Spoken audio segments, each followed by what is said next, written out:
Kalau kau buat kerja depan skrin lebih daripada 4 jam sehari, kalau kau dah start rasa mata tu cepat penat, letih, kalau kau dah start rasa kalau kau dah ada simptom-simptom yang aku cakap tadi tu, mungkin kau perlukan sedikit suplemen untuk membantu segarkan balik mata kau.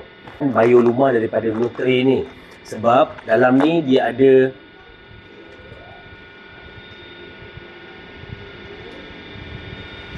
Bioluma ni khas, memang dibuat Bioluma ni khas untuk Bioluma ni adalah suplemen khas untuk penjagaan mata kita supaya lebih sihat dan kekal sihat. Lagi-lagi orang yang banyak sangat buat kerja depan laptop ataupun phone. So dalam ni korang hanya bancuh je dalam 100 ml air. Bioluma ni korang just bancuh je dengan 100 ml air dan minum 1 hari sekali. InsyaAllah. Sebab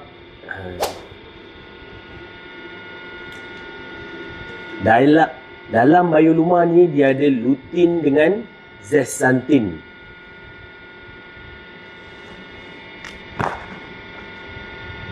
Lutein dan zeaxanthin yang mana membantu untuk menjaga kita punya makula dan juga untuk mengurangkan dan untuk membantu mengurangkan eye strain supaya mata kita tak terlalu penat.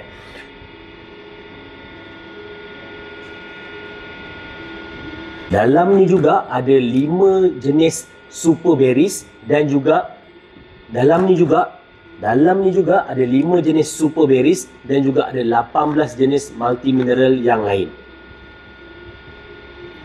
Dan juga ada 18 jenis multivitamin dan multimineral yang membantu untuk support kita punya mata.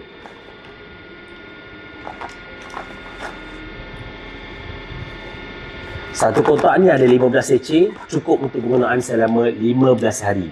Korang cubalah try. Alhamdulillah. Aku try ni memang aku rasa mata tu kurang sikit penat. Dan yang paling penting, bila drive tu, mata tak terlalu silau. Itu yang bahaya.